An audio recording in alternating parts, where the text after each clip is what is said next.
अऊज़ु बिल्लाहि मिनश शैतानिर रजीम बिस्मिल्लाहिर्रहमानिर्रहीम रब्बी यस्सिर वला तुअस्सिर व तम्मिम बिल खैर। आज मैं जिस मौजू पर बात करूँगा वो है औलाद की तरबियत का एक आला नमूना। अल्लामा इकबाल रहमतुल्लाह अलैह का शेर है, वो फैज़ान नज़र था या कि मकतब की करामत थी, सिखाए किसने इस्माइल को आदाब फ़र्जंदी। हर आदमी जवानी के आलम तख़य्युल के हवाई घोड़ों पर सवार होकर अपने शादी के हसीन ख्वाब देखता है। फिर शादी के बाद औलाद का बुलंद तसव्वुर रखता है। औलाद के बारे में तरह तरह के आइडियल जहन में लिए फिरता है। कोई सोचता है कि मेरा बेटा बहुत बड़ा लीडर बने, कोई सोचता है मैं बेटे को डॉक्टर बनाऊंगा, कोई तमन्ना रखता है उसका बेटा दौलतमंद हो। खैर रंगारंग ख्वाहिशें होती हैं, मगर इब्राहीम अलैहिस्सलाम जब नमरूद की आग से सुरखरू होकर और जब अपने वतन और ख़ानदान को तर्क करके इराक़ से शाम हिजरत कर रहे थे, ये हिजरत सिर्फ़ एक महबूद हक़ का डंका बजाते हुए की।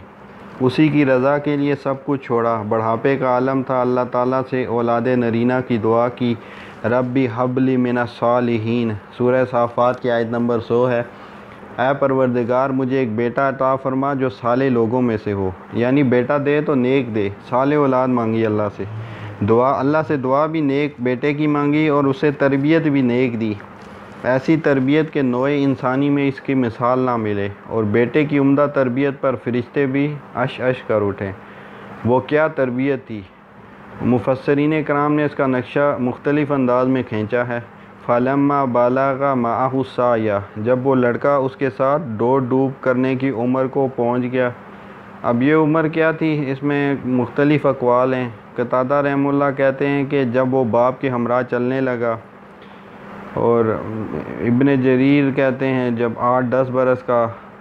तफ़हीम कुरान में 13 बरस का। रूल मानी व तफसीर राज़ी में है कि यानी जब इबादत करने लगा। एक कौल है जी जब नमाज रोज़ा करने लगा।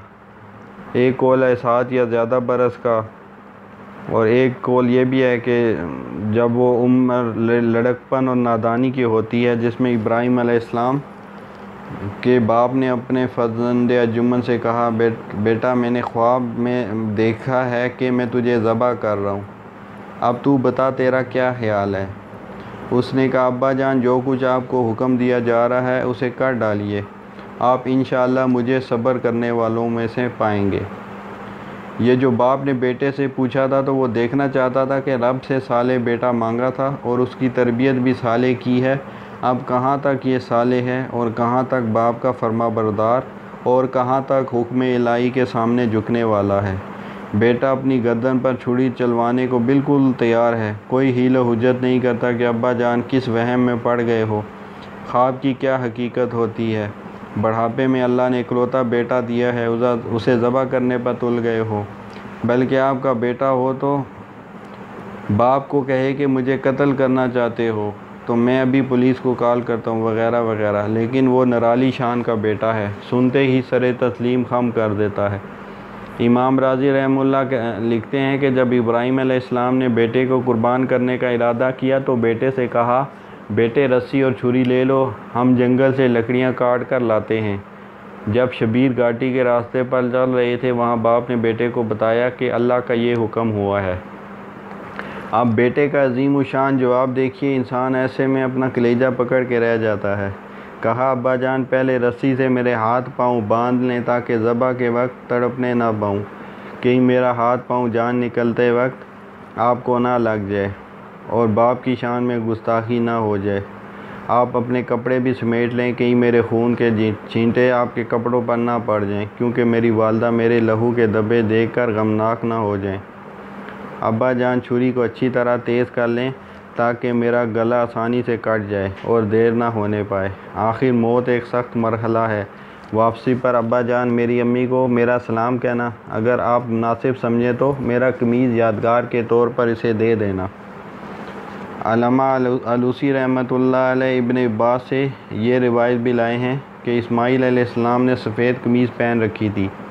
फरमाने लगे, अब्बा जान मेरे पास इस कमीज़ के अलावा और कोई कपड़ा नहीं है जिसका आप मेरे लिए कफ़न बना सकें, लिहाजा मेरे कमीज़ को उतार लें ताकि मेरे कफ़न के काम आ सके।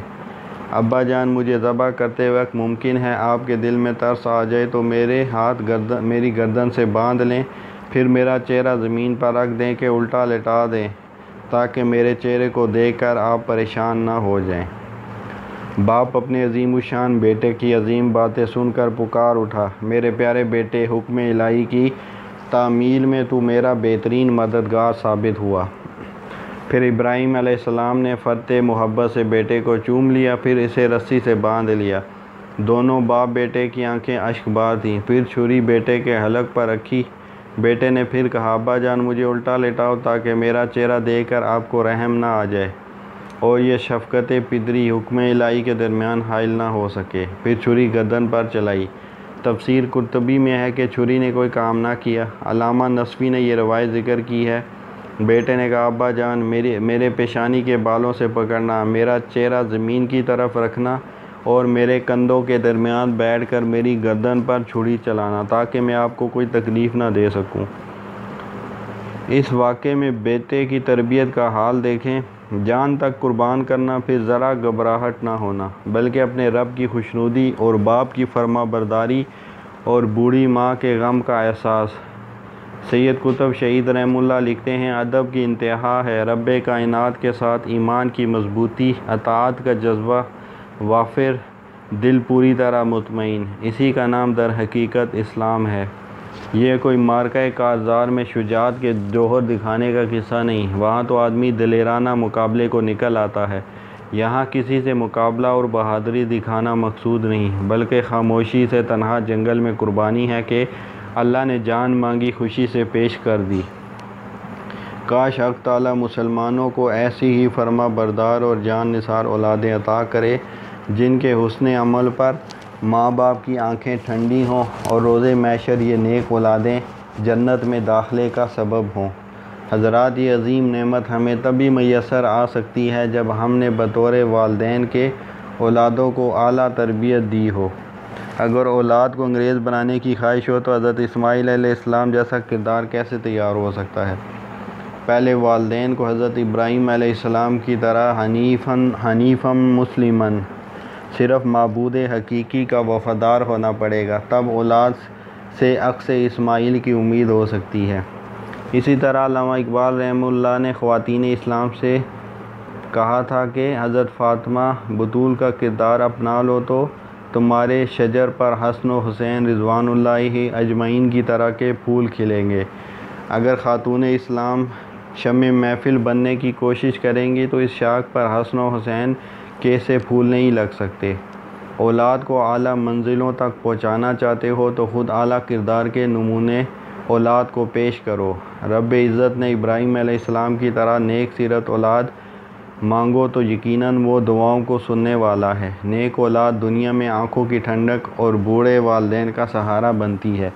वो अपने वालिदैन के पाँव में जन्नत तलाश करती है। वमा अलैना इल्लल